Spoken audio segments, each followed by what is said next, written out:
Welcome to All About the Brahma Kumaris. We're here today in the studio with Sister Denise, who's been practicing Rajyoga Meditation with the Brahma Kumaris for the past 40 years. She was in fact the first sister from the West to do so. My name is Magela Pillai. I'm a judicial officer from South Africa, and I am here to look at various questions surrounding the Brahma Kumaris. Thank you, Sister Denise, and welcome to today's show. Thank you. Today we take up the subject that I consider to be the most controversial aspect of the Brahma Kumaris, and one which has not been so blatantly discussed, and certainly not on television. And this subject is that of celibacy and sexuality. You have to admit that there have been many people who were part of this organization that are no longer part of this organization because of the aspect of celibacy and sexuality, because they find it so difficult. And before you answer that question, we're looking at the subject of celibacy and sexuality because it is one of the most fundamental practices of a Brahma Kumari or Brahma Kumar, and it has caused a lot of controversy and caused a lot of disgruntlement amongst the members. And so we're looking at the topic and why it's important to be celibate and to be a yogi. We want to look at what the subject of celibacy is, what is the Brahma Kumari view of sexuality, and how do we practice this in the material world. So welcome, Sister Denise. And yes, let's dive headlong into this subject. Why does the Brahma Kumaris advocate that in order to call yourself a fully fledged Brahma Kumar or Kumari, you have to practice celibacy? It's not in order to call yourself a fully fledged Brahma Kumar or Brahma Kumari, but if you want to take full advantage of what's possible in the practice of Raj Yoga, then you would follow a celibate lifestyle. You see, celibacy is something between yourself and God. It's not between yourself and any other human being. It's your lifestyle. Now, celibacy is an aspect of purity. Non-violence is an aspect of purity. What we're trying to do here is transform from what's known as the human condition into something which is very, very different from what you can normally find in the world today, and that we speak of it as the deity. In the Indian language, the word is Devi or Devta, a male or a female person who is beyond the human condition, where human condition means that you're weak. You know, they say the spirit, the flesh is weak, and the flesh is strong and the spirit is weak. All this kind of expressions we do have in Western culture. And the Brahma Kumaris is really not for everybody at this level.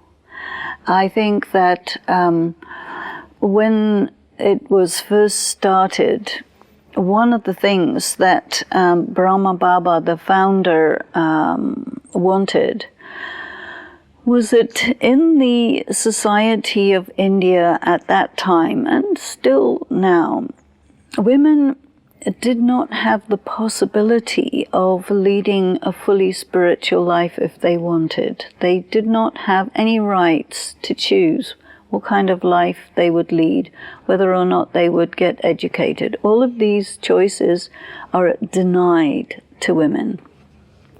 Whereas for a man, if he wishes to, after his marriage, he can go off and follow the path of purity and say, well, I want to be pure, so too bad, I leave my wife and children behind. A woman cannot do that, you see. So it's a very inequitable in that respect in terms of people's rights to follow a spiritual life to that level. So Brahma Baba wanted to make it possible for women. He was very advanced in his thinking for those times, where he really wanted women to be able to do all the things that they wanted to do to get, and in particular in regard to spiritual practice. So celibacy is part of the monastic way of life in any of the traditions. In Hinduism, in Buddhism, in Christianity, in Islam, and not so much in Judaism, but in most of the traditions, they have a contemplative monastic group, and these are the ones who carry the flame of spirituality.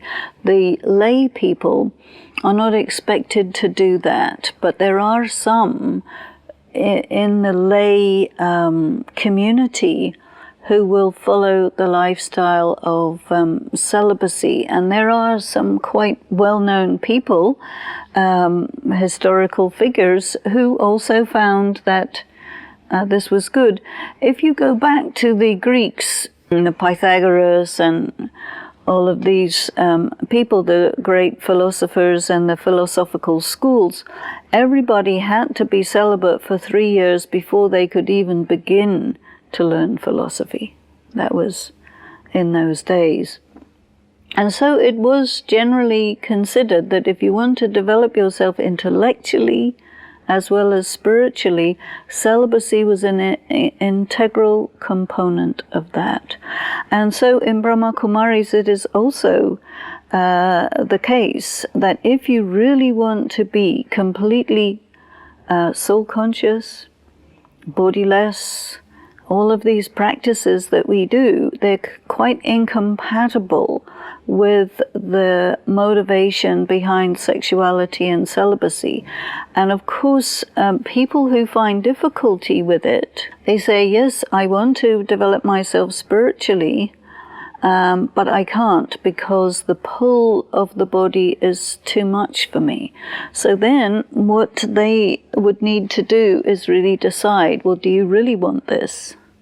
Because if you do really want this, then you have to do the practice of yoga in such a way that all of your energy is moved from, as it were, the lower chakras to the higher chakras. And if you don't do that, then you aren't going to be able to follow celibacy. So Denise, is it as simple as a choice? For the average male, to be average adult male, to be celibate is a fate worse than death. But why would you bring up that subject? Because the average male is not going to come and be a Brahma Kumar. It's a very unaverage person. Let me rephrase my question. For the average male who knocks on the door of the Brahma Kumaris Center. Well, the question of celibacy would not arise. The question of celibacy arises only after a person has decided that I want to do this to that level, you see. People will not be told to think about celibacy until they have said, you know, I really, really want to do this. What do I have to do? You see, it's not the first thing that you hear about. Someone may tell you about it and put you off or encourage you, but you can't just say, okay, well, I think they want me to be celibate. It doesn't work like that. Okay. If you decide, what I want to have an exclusive relationship with God, you know, and part of that means I'm going to be in my solitude and be in celibacy. That's a choice. And you may grapple with your celibacy or your sexuality after that. This is what happens to many people in the different religions who have to do this. There's so many stories among the Roman Catholic priests who are having difficulty with it and who fall into pedophilia and this and that. Why? Because in our opinion, those of us who interact with the priesthood, is their training is sorely inadequate in comparison with ours. Sorely inadequate. You see, they do not know how to shift the energy of the body from the body conscious to the soul conscious. Nobody tells them that, you see. Nobody tells them how you can separate yourself from your body and make yourself in alignment with the extremely subtle being of God. They don't know. You see, we will tell them and that will help them. I use the word celibacy, but from what I gleaned from what you just said, somebody who wants to be Brahma Kumari and Kumar and have it doesn't a work like full relationship with God does not only have to be celibate, it also involves zero sexuality, does it not? Okay. When you speak about a celibate lifestyle, we also speak about zero sexuality, do we not? Of course. Okay, explain that. Well, you explain that, because to me, zero sexuality and celibacy is the same thing. No, not. So then actually. you need to define it.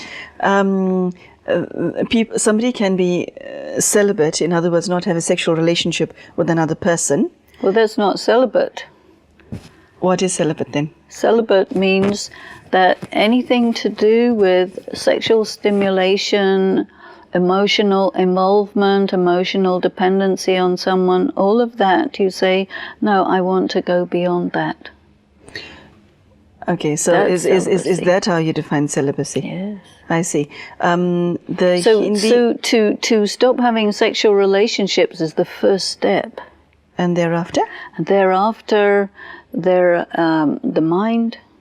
No, physically? Physically, okay. Thereafter, physically, then you have to deal with the mind, dreams, attractions. That's very subtle. Person to be really totally pure, that's very unusual. Okay, so what you're saying is that when someone comes to the Brahma Kumaris and they want to learn to meditate, we teach them. The Brahma Kumari who's doing the course will teach them how to meditate, and then if the person derives some benefit at that stage... No. You've got to go a lot further than that. How much further? You know, you can have a gathering of people, 20, 30, 100, 1,000, and you can tell them, you're a soul, you're not a body. You can give them some meditation exercises, and they will say, that's nice. And some of them will say, okay, what's next? You know, so we have different levels. And as you go further from level to level, there's a smaller and smaller number of people.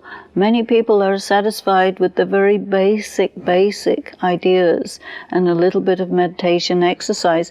That will not make them a Brahma Kumar or Kumari. That means a person has simply come, attended a class and enjoyed it, and very nice. That's good.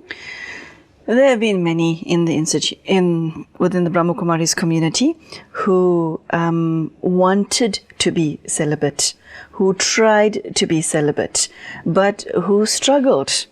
Well, they might have changed their mind. You can change your mind.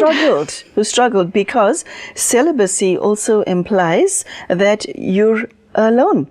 Yes. Okay, so here's a person who says, I want to be celibate, but I find it physically impossible to be celibate because my body pulls me this way, but yet I want to be this way. Does that not create a tension? No, but what I would say to them is, if you want to be celibate, these and these and these are the practices that are necessary for you to refine yourself physically, emotionally, in so many aspects.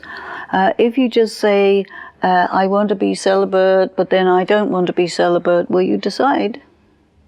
It doesn't make any difference to me if somebody's celibate or not. It makes it a difference to them.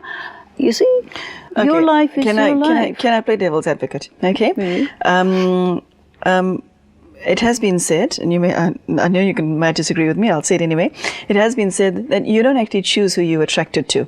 You choose to be a Brahma Kumari, okay? And this has happened to many BKs. You choose to be a Brahma Kumari.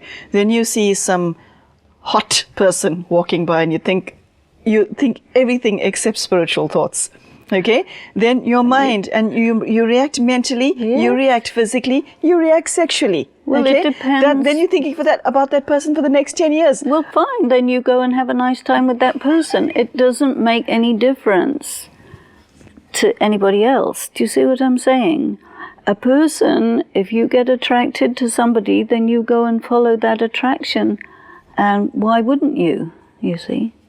Now, you do have people who really want to do this, and they experience a struggle, and they have to decide, do I want to go with that, or do I want to go through the struggle? Now, if a person says, I don't care what it takes, but I'm going to get through this because it's more important to me to pursue my spiritual development than to get involved in relationships because that's not really what I want.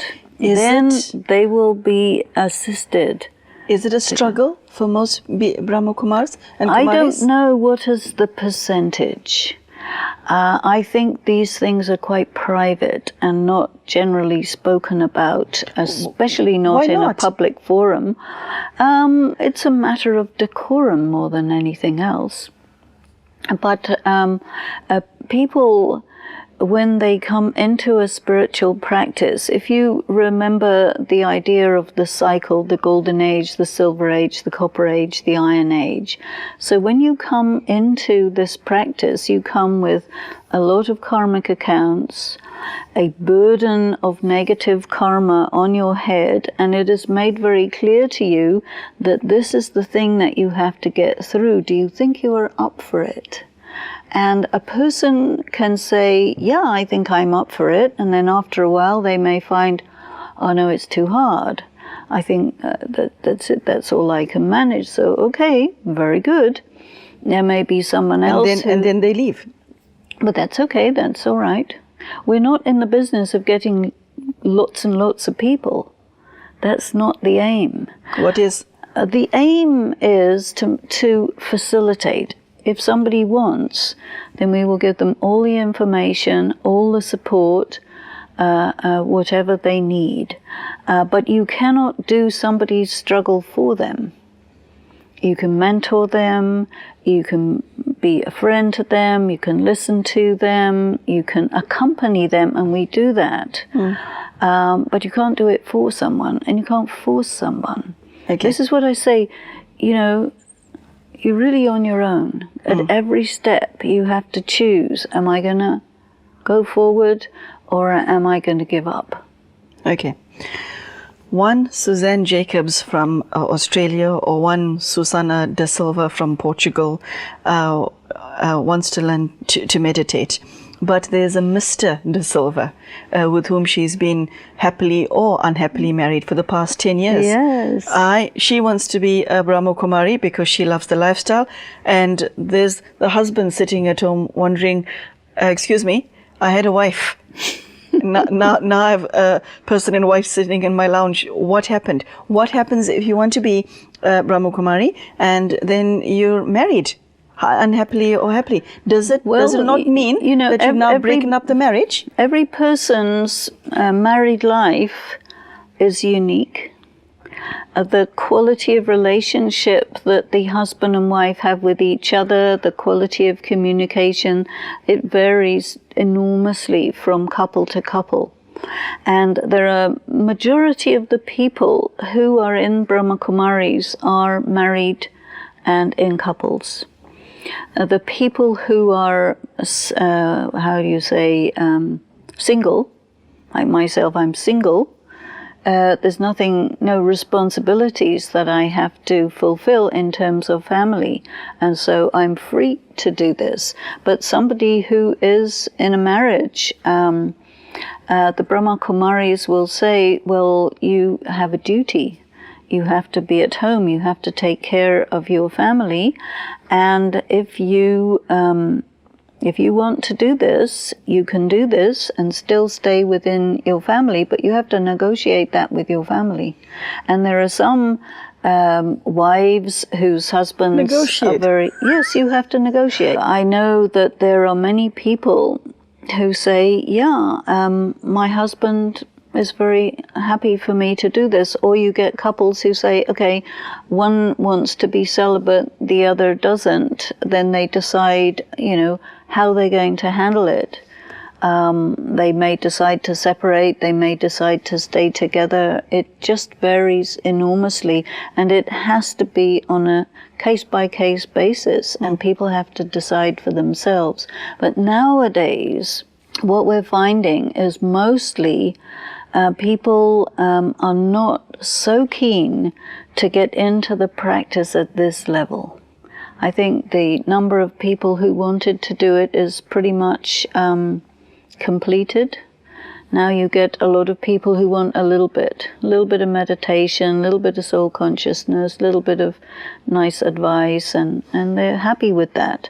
And that's okay too, Because a person who does this in that level, where you're following everything and you're really striving for spiritual attainment, it's quite rare. The majority of people who come into Brahma Kumaris as part of a marriage are in an arranged marriage.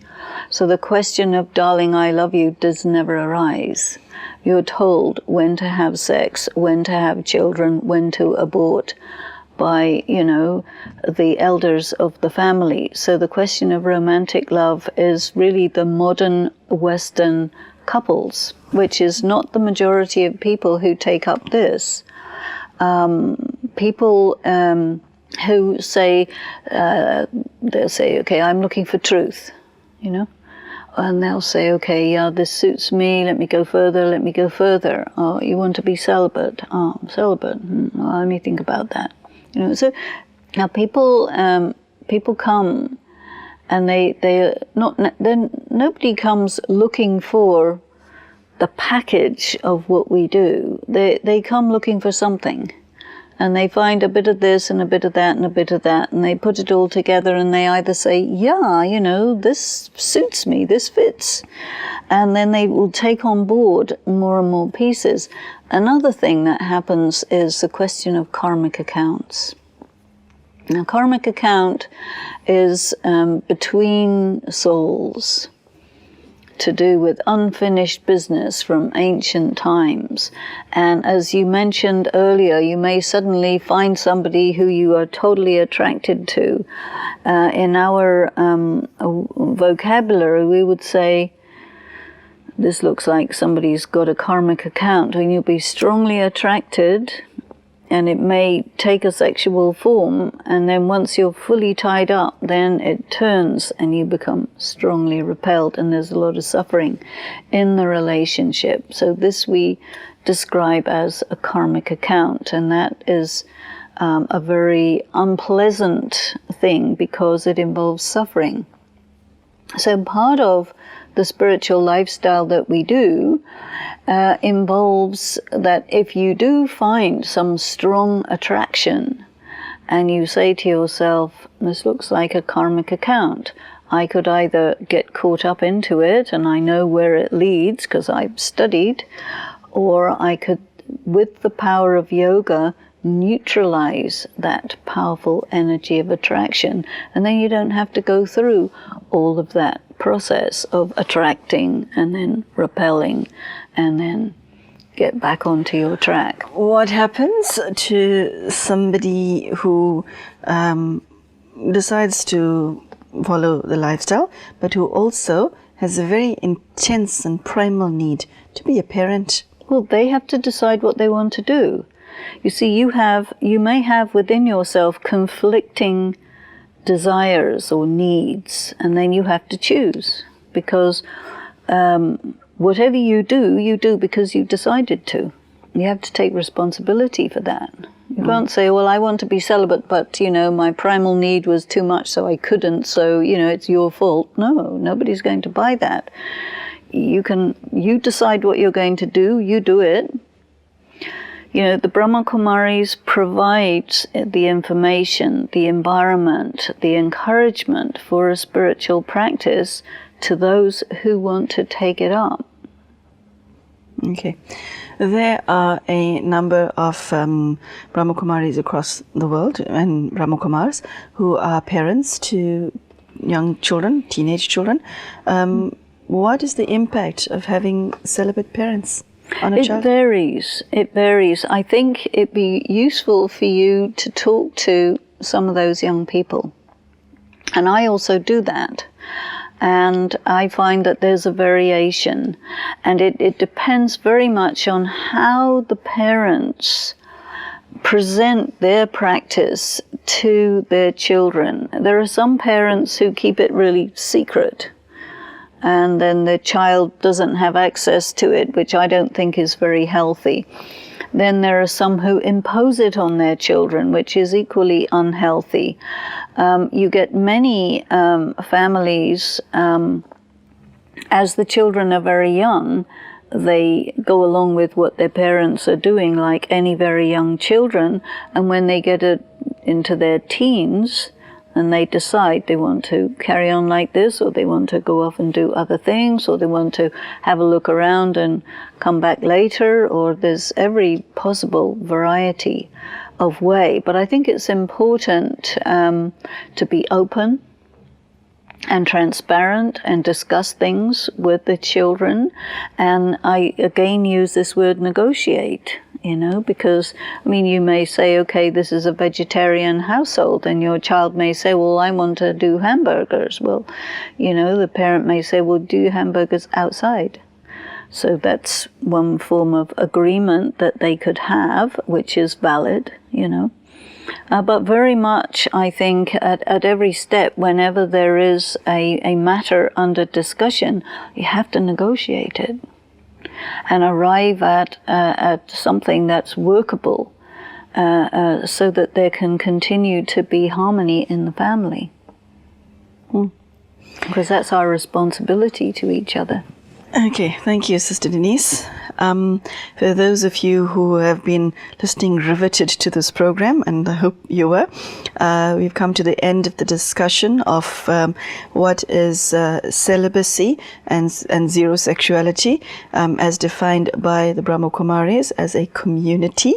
And Sister Denise has answered questions that have been an issue for many people, and there you have it. It's never imposed on anybody. It is a choice between a person and their relationship with God.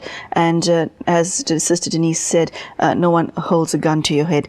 You be celibate if you want to, you don't if you don't want to. It's as simple as that. Thank you, and we will see you soon. Goodbye.